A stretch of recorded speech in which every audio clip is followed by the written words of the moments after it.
igsunan ko diha kang Kristo. Mao kini ang katapusan nga sesyon sa mensahe sa krus.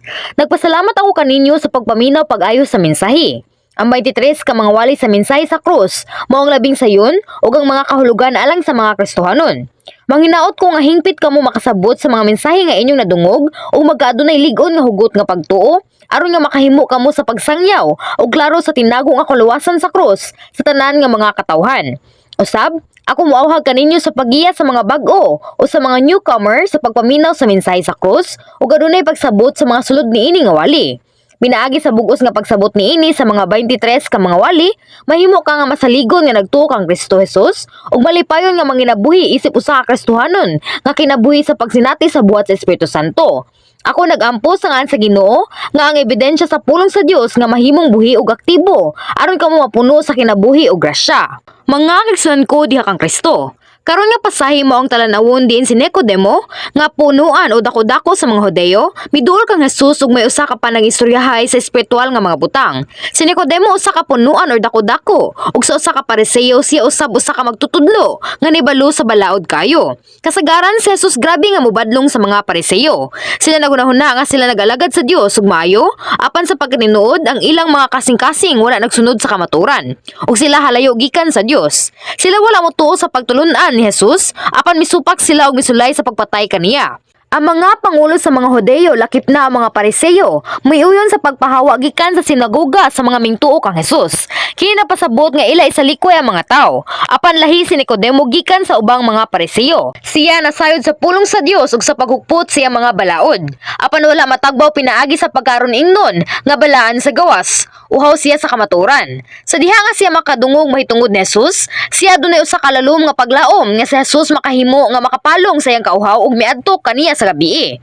Siya niadto gabi tungod kay siya wala pa makabaton og pagtuo nga kaisog nga moatubang ni Jesus sa ubang mga tawo sa adlawon. Kung atong makita ang sunod nga mga record bahin kaniya, atong makita nga siya sa katapusan nakadawat sa kaluwasan. Pananglitan, sa Juan Kapitulo 7 versikulo 50 hangtod sa 51, atong makita nga siya midapig sa pagsulti kabahin kang Jesus sa tubangan sa mga nasukong Pariseo. Kini nagingon, si Nicodemo usa sa mga Pariseo nga nakikita kang Jesus kaniadto. Mingon kanila, sumalas sa tong balaod, dili kita makahukom nga sad-an ang usa ka tawo samtang dili pa nato siya mahusay ug masuta ang tinuod niyang nabuhat. Tungod kay ang mga pulong ug mga buhat ni Jesus dili matarong, si Nicodemo naningkamot sa pagtudlo sa mga sayop sa mga Pariseo nga naningkamot sa pagdaot ni Jesus. Kini dili usa ka butang nga sayon nga buhaton. Ato kining maitandi sa opisyal sa gobyerno nga nagsulti sa usa ka Islamic nga nasod nga gidili ang Kristyanidad o sa usa ka Hindu nga nasod nga sa gidili ang pagpadayag sa pagsulti sa Kristyanidad. Si Nicodemo tingali og mawad-an siyang posisyon ug bisan ang iyang kinabuhi. Apan nagsulti pa siya alang ni Jesus. Usab, human si Jesus namatay sa krus, sa Juan Kapitulo 19 versikulo 39 nagingon, ug si Nicodemo ang nakikita kang Jesus usa ni ana kagabi, mikuyog kaniya dala ang sinagol nga herba sa mira ug sa bila nga ang gidaghanon mo kabat og mga 50 ka kilo. Bisan human si Jesus namatay, si Nicodemo nga anaa sa posisyon sa usa ka makakasala, siya miadto gihapon sa pag-alagad kaniya. Nagtanaw sa iyang mga buhat, kita makunahuna nga siya nakadawat usa ka luwasan. Sa karon nga pasahi, maong talanawon din si Nicodemo nakikita uban si Jesus sa wala pa siya nasayod sa kamaturan. Ug nakigsulti kaniya sa unang panahon, siya maingon, Rabay, kami nasayod nga ikaw mo usa ka magtutudlo nga gikan sa Dios. Kay wala gayo makahimo ni ining mga milagro nga imong gipangbuhat gawas lamang kung ang Dios ang naauban kaniya. Tungod kay si Nicodemo may maayong kasing-kasing, siya dili gusto nga magduduha o makiglalis mahitungod sa 11 mga buhat ni Jesus. Apan una, may kumpisalo noon siya sa iyang hugot nga pagtuo. Siya may angkon nga si Jesus gikan sa Dios. Si Jesus nasayod sa kauhaw diya siyang kasing-kasing ug mitubag sa usa ka butang nga si Nicodemo wala pa nangutanan niini. Siya maingon, sa pagkatinuod, magaingon ako kanimo. Gawas ko nga tawo'y ganak sa tubig ug sa espiritu, dili siya makasulod sa gingharian sa Dios. Kita dili makasulod sa gingharian sa langit tungod lang kay kita adunay kahibalo ug bahandi. Di nga kita makadawat sa kaluwasan pinaagi lamang sa pagkahibalo lamang sa pulong sa Dios ug sa pagtambong sa simbahan alang sa usa ka taas nga panahon. Bisan tuod kita mo tambong sa simbahan ug gihatagan og mga titulo sa simbahan, kini walay gamit. Kita dili makasulod sa langit dong gingharian gawas kung kita mataw pag-usab. Apan si Nicodemo wala makasabot kung unsa ang gisulti ni Jesus. Siya mingon, nataw pag-usab sa unsang paaging usa ka hamtong nga tawo mataw pag-usab. Si Nicodemo dili gani makunahuna. Sa diha nga ikaw moadto sa simbahan sa unang higayon ug nakadungog nga ikaw kinahanglan nga mataw pag-usab, dili ka tingali makasabot kung unsa ang gipasabot. Ikaw sa mahimo nga mobating akini lisod sa pagsabot sa dili lamang sa mga niini nga mga espirituhanon nga mga pulong. Apan ang espirituhanon nga kahulugan sa lain nga mga pulong nga ingon man. Hangtod nga, ang inyong mga espirituhanon nga mga mata ug mga dalunggan kay maabli. Apan kung kamo kanunay maningkamot sa pagkaton ug makasabot og sa dihang mangayo ka sa grasya sa Dios, sa pipila ka mga punto sa panahon ang grasya sa Dios kay mara kanimo. Ikaw makahimo sa pagsabot sa mga pulong nga imong gigamit aron sa imong malisuran ug sa mga pulong nga mahimong makapainteres nimo ug makapaemosyon nimo. Dili lang kini alang sa mga bag-ong mga magtotoo, apan tanan nga mga magtotoo. Samtang ako nagingon sa karon nga pasahi, si Nicodemo mao usa ka magmamando sa mga Hudeyo ug usa ka magtutudlo nga maoy nasayod sa balaod ug sa mga pulong sa Dios. Apan siya dili gihapon makasabot sa diha nga si Jesus misulti sa mga termino sa usa ka butang nga espirituhanon. Kini mao gihapon karon, mga miyembro sa simbahan nga may tambong sa usa ka taas nga panahon, ang mga tawo nga naghupot sa titulo sa simbahan ug taliwala sa mga ministro, kung sila wala makaangkon sa espiritual nga pagsabot, sama kini kay Nicodemo, sila dili makasabot. Bisan tuod nga sila mahimo nga adunay usa ka doktorate sa teolohiya o sa pagministeryo ug daghang kahibalo bahin sa Biblia. Sila dili makasabot kung walay espiritual nga kahulugan sa pulong. Sila dili makahimo sa pagsinati sa mga buhat sa Dios ug sa pagpataas sa mga karnero sa espiritual nga paagi.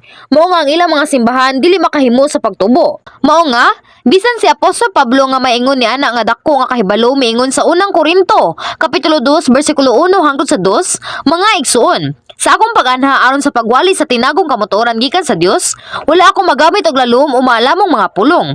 Nakahukom ako nga kalimtan ang tanang butang gawas kang Hesukristo nga ang iyang kamatayon sa krus. Sumala sa gingon sa unang Korinto kapitulo 4 bersikulo 20, kay ang gingharian sa Dios dili pulos mga pulong lamang kun dili gahom. Kita makaamgo sa espirituhanon nga mga tinago o pagtuman sa gingharian sa Dios sa hilabihan gayud binaagi lamang sa pagdasig sa Espiritu Santo ug sa gahom sa Dios. Aron sa pagtuman sa gingharian sa Dios nga mas hilabihan ug mas sinaw nga nakasabot sa kabubuton sa Dios. Kita dunay pagsabot sa tinago sa krus nga mas lawom ug makasabot sa pulong sa Dios diha sa atong mga nahuna sa espiritual nga pagi. Sa pasahe na to karon, si Nicodemo nga wala makasabot kung unsa ang gingon ni Jesus nangutana kaniya pag-usab. Unsaon man pagkahimo nga iganak ang tawo sa tigulang na siya? Makasulod pa ba siya pag-usab sa sabakan siyang inahan og mahimugso? Og si Jesus mitubag, sa pagkatinuod, magaingon ako kanimo gawas kung ang tao igaanak sa tubig ug sa espiritu, dili siya makasulod sa gingharian sa Dios. Ang gianak sa tao usab, ug ang gianak sa espiritu usab. Ayaw ikahibulong nga ako nag-ingon kanimo nga kinahanglan magpakatawo kamo pag-usab. Ang hangin muhuros bisan asa kini buot mo padulong. Madungog mo ang paghuros niini, apan wala ka mahibalo diin kini gikan o asa kini padulong. Sama usab niini ang tanan nga matawo pinaagi sa espiritu. Unsa si Jesus naghisgot mahitungod sa unod nga mahanaw. Kini mao ang espirituhanon nga pasahi. Siya nagingon nga alang sa katawo nga sa pagsulod sa langit dong nga gingharian, ang iyang espiritu nga dili makita kinahanglan matawo pag-usab, dili sa mga lawas nga makita. Ang unang tawo nga si Adan gibuhat ingon nga usa ka buhi nga espiritu. Apan, ang iyang espiritu namatay nga ingon sa usa ka resulta sa iyang pagkalaglag sa sala. Karon, siya dili usa ka buhi nga espiritu apan usa ka tawo sa unod. Sama sa miingon nga gianak sa unod man. Ang kaliwat ni Adan nga nahimong usa ka tawo sa unod na tawo diha sa unod ingon man. Ang tanan nga katawhan na himong mga tawo sa unod kinsang espiritu nga patay. Ang mga tawo sa unod dili makasulod ngadto sa gingharian sa langit. Sila malaglag sa impyerno sa dalan sa kamatayon. Aron ang usa ka tawo nga makasulod ngadto sa langit ng gingharian nga diin patay nga espiritu, kinahanglan kay mabuhi. Ug kini mahimo pinaagi lamang sa tubig ug sa espiritu. Si Jesus miingon may tungod niini sa mga espirituhanon nga mga butang. Ang hangin muhuros bisan asa kini buot mo padulong. Madungog mo ang paghuros niini, apan wala ka mahibalo diin kini gikan o asa kini padulong. Sama usab niini ang tanan nga matawo pinaagi sa espiritu. Kita makadungog sa tingog sa hangin apan kita dili makakita niini. Kita dili makakaplag sa diin magsugod ang hangin sa paghuyop ug diin kini sa pagundang. Sama sa hangin nga dili nato makita, kita dili makasabot sa espirituhanon nga mga butang sa sulod sa utlanan sa atong mga unod. Bisan uban sa pagpalambo sa science, kita dili makasabot sa tanan sa niini nga kalibutan. Kami mahimo nga maingon nga kita masayod mahitungod sa hangin uban sa modernong science karon. Apan bisan pa sa usa ka nasod sama sa Estados Unidos, dili makapugong sa katalagman sa usa ka bag-o nga bagyo. Sa pagkatinuod, ang science ug ang teknolohiya nagpalambo og dugang. Kita lang masinaw nga nakaamgo nga ang Dios ang magbubuhat, mao ang tinuod nga makakagahom. Ug ang kahibalo sa tao ug abilidad adunay tin-aw ug tino nga mga limitasyon. Mao nga, sa daghan nga mga sintipiko nagsulay sa pagpamatuod nga ang pulong sa Dios mao ang tinuod nga usa ka siyentipikanhong paagi. Kita dili gani makasabot sa kalihukan sa mga hangin. Mao nga sa unsang paagi nga kita makasabot sa mga butang sa langit nga iya sa espirituhanon nga gingharian sa atong pisikal nga mga limitasyon. Kita makasabot ug makasinati sa mga buhat sa Dios pinaagi lamang sa gahom sa Espiritu Santo. Mga kaigsunan ko diha kang Kristo. Unya, unsa ang buti pasabot sa pagtaw pag-usab pinaagi sa tubig ug sa espiritu. Atong unang tan-awon sa tubig. Ania, tubig mao ang sama sa tubig nga giingon sa Juan kapitulo 4 bersikulo 14. Apan maang moinom sa tubig nga akong ihatag kaniya, dili lagayod uhawon. Kaya ang tubig nga akong ihatag mahimo diha kaniya, nga usa ka tuburan nga mohatag og buhing tubig o kinabuhing walay katapusan. Pinaagi sa pag-inom niini nga tubig sa kinabuhi nga walay katapusan, ang tawo mahimong matawo pag-usab. Unya, unsa man kining atabay sa tubig nga magatubod ngadto sa kinabuhing walay katapusan. Sa katapusan nga sesyon, nga akong gisulti kaninyo nga kita dili makabaton sa kinabuhing dayon, kung kita dili mokaon sa unod ug moinom sa dugo sa anak sa tao. Aron sa pagkaon sa unod sa anak sa tao, mao nga ang pagbantay sa pulong sa Dios diha sa tong kasing-kasing ug sa pag-inom sa iyang dugo mao ang pagsunod sa pulong sa Dios uban sa hugot nga pagtuo. Ingon man usab, sa pagkaon sa unod ug pag-inom sa dugo sa anak sa tao nga mao ang pulong sa Dios mismo, mahimo nga ang tubig nga naghatag sa kinabuhi nga dayon sa mga tao. Ang tubig maghugas sa hugaw ug sa mansa ug naghatag og kinabuhi ngadto sa tanan nga mga butang. Bisan sa spiritual, ang tubig mao ang pulong sa Dios, mutantang sa lama sa mga sala ug naghatag kanato sa kinabuhi nga walay katapusan. Unsa na lang kini kahugaw kung ikaw adunay kasina, pangabugho, pagdumot o kasuko sa imong kasing-kasing. Sa diha nga kita mobarog sa katapusan sa tubangan sa Dios, ang mga tawo nga wala gisalikoy ang kahugawan sa mga sala, maulaw nga makahimo sa pagpataas sa ilang mga nawong. Apan kung ang pulong sa Dios moabot sa tong kasing-kasing, ang kahugawan sa mga sala mahiluan. Pananglitan, sumala sa pagpatinaw diha sa katapusan nga sesyon, kung kita may spiritual nga gugma diha sa tong kasing-kasing, pagdumot, kasina o pagabubho o kasuko o sa pagpangita sa atong mga kaayuhan gihinluan na. Kung ato hugasan ang mga sala ug dawtan diha sa atong mga kasing-kasing, kita mataw pag-usab ug makatawat sa kaluwasan. Busa, sa unang Pedro kapitulo 3 bersikulo 21 nag-ingon usab, nagulagway kini sa bunyag nga karon nagluwas kaninyo. Dili pinaagi sa paghugas sa buling sa inyong lawas, kundi pinaagi sa pangalipuyo ngadto sa Dios gikan sa usa ka hinlo nga konsensya. Ang bunyag nagluwas kaninyo pinaagi sa pagabanaw ni Jesucristo. Ang pulong sa Dios mao ang kamatuoran, ug si Jesucristo nga mao ang pulong nga miabot niini nga yuta diha sa unod. Si Jesus nga mao ang pulong na banhaw og nahimong manuluwas, sukad sa tanan nga mga pulong sa diha sa daang tugon ug sa bagong tugon tinuod nga natuman. Pinaagi sa pagtuo niini nga mga pulong ug sa diha nga kita magbantay kanila diha sa atong mga nahuna ug nagabuhat kanila, kita mahimo nga labaw nga matarong. Nga mao ang pulong sa Dios nagahatag og kinabuhi ngadto sa mga tawo naghimo kanila nga matarong nga mga tawo. Kadtong tinuod nga nagtuo sa anak sa Dios, nga mao ang pulong, ingon nga ilang manuluwas natural nga motuo ug nagabuhat sa tanan nga mga sugod diha sa 66 kabasahon sa Biblia.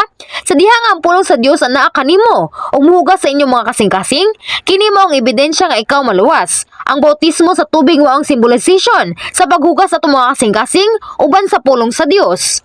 Sunod, atong tan-aw ng espiritu. Kini nga espiritu mao ang balaa nga espiritu sa Dios nga miadto ngadto sa kasing-kasing sa naluwas nga mga anak sa Dios ug makatabang kanila nga makaangkon og hingpit nga kaluwasan.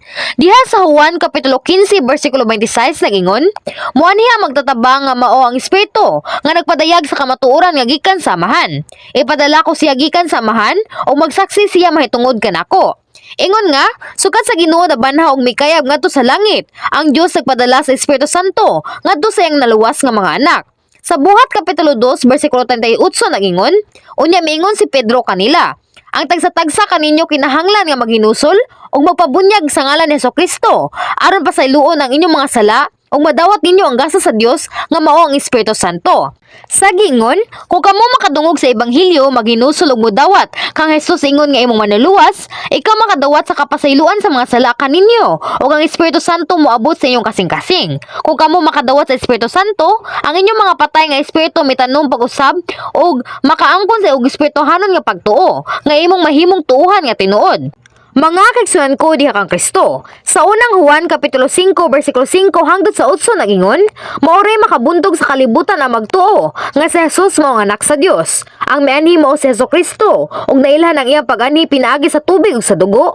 Nailhan siya dili sa tubig lamang, kundi sa tubig ug sa dugo. Ang espiritu mo ang saksi nga matuod kini, kay ang espiritu ka matuoran man. Adunay tulo ka saksi. Ang espiritu, ang tubig ug ang dugo ug nagkauyon kining tulo. Aniya, si Jesucristo miani uban sa tubig ug sa dugo. Nagpasabot nga ang tubig mao ang pulong, miani sa yuta diha sa unod ug namatay sa pag-ula sa iyang bilinhon nga dugo. Tungod kay si Jesus namatay sa krus alang kanato.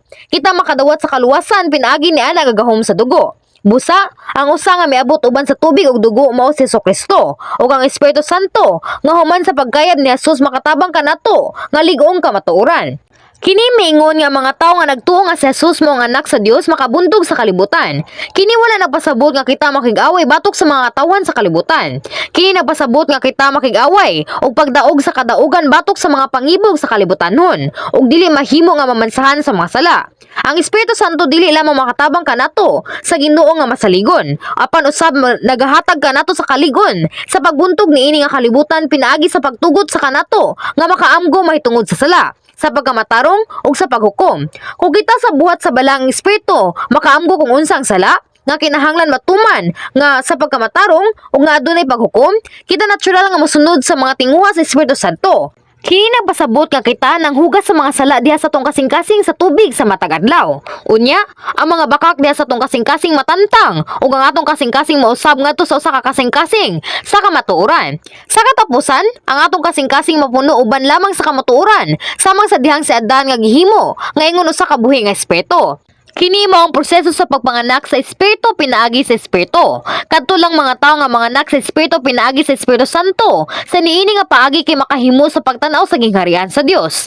Mga kaigsunan ko diha kang Kristo. Sa Efeso kapitulo 2 bersikulo 8 nagingon, kay tungod sa grasya kamo nga luwas pinaagi sa pagtuo o kini dili sa inyong kaugalingong kahimuan, kini hatag sa Dios. Ang mga tawo mahimo nga matawo pag-usab pinaagi sa tubig ug sa espiritu, ug pagkabot sa kinabuhi nga dayon pinaagi lamang sa gugma sa Dios nga Amahan. Kini mao ang gasa nga atong nadawat sa walay bisan unsa nga bili. Ang mga tawo dili gayud maluwas lang sa ilang kaugalingon nga paningkamot o abilidad. Walay laing paagi sa kaluwasan apan ang dalan sa krus. Tungod kay si Jesus gihingpit ang dalan sa kaluwasan alang kanato. Pinaagi sa pagkuha sa krus sulod sa tinago nga kaalam sa Dios nga natago sukad sa wala pa ang panahon nga nagsugod. Bisan kinsa nga modawat niini uban sa hugot nga pagtuo, mahimo nga mataw pag-usab ug makabaton sa kinabuhing dayon. Sa Juan kapitulo 1 bersikulo 12 nagingon, apan kadtong midawat og misalig kaniya gihatagan niya sa katungod nga mahimong mga anak sa Dios. Usab sa Pilipos kapitulo 3 bersikulo 20 nagingon, apan ang atong pulayanan atuwa sa langit ug mahinangpunon kitang magpaabot sa pag-ani sa atong manunubos gikan sa langit, ang Ginoong Hesukristo. Kadtong mosalig diha sa Ginoo na tawo pag-usab pinaagi sa tubig ug sa espiritu makatagamtam sa otoridad isip mga anak sa Dios. Ang kaaway nga yawa dili na makaangkon sa iyang otoridad sa kamatayon diha kanila. Karon sila mahimong mga lungsuranon sa langitong gingharian ug mabuhi sulod sa proteksyon ug mga panalangin sa Dios sa niini nga yuta ug sa langit. Kini mao ang pribilehiyo alang kaninyo nga naluwas. Mga kaigsunan ko diha kang Kristo. Karon nga nahuman na nato ang mensahe sa krus nga gilangkuban sa 23 ka mga wali, kini nga mga wali mao ang imong dalan sa kaluwasan, nga paagi sa pagdawat sa gugma sa Dios ug ang dalan nga magiyahan pinaagi sa Espiritu Santo. Kini usab ang paagi sa pagsulbad sa tanan ninyong mga problema sa kinabuhi ug sa pagdawat sa mga panalangin. Mainiton ako nga nagawhag kaninyo sa pagdawat niini mga mensahe sa hugot nga pagtuo uban sa mao nga walay bisan kinsa kaninyo nga mga hulog gikan sa dalan sa kaluwasan. Hangtod nga ang Ginoo moabot pag-usab. Usab ako naglaong makamo mahimo nga makugihon sa pagsabwag niini nga mensahe ug daghan nga mga kalag nga magiyahan ngadto sa gingharian sa langit. Ako nagampo diha sa ngalan ni Jesucristo nga kamo ug ako makahimo sa pagdaig sa gugma ug grasya sa Dios ug makapuyo sa walay katapusan nga himaya sa syudad sa bagong Jerusalem, ang labing nindot nga langitnon nga pulayanan. Amen.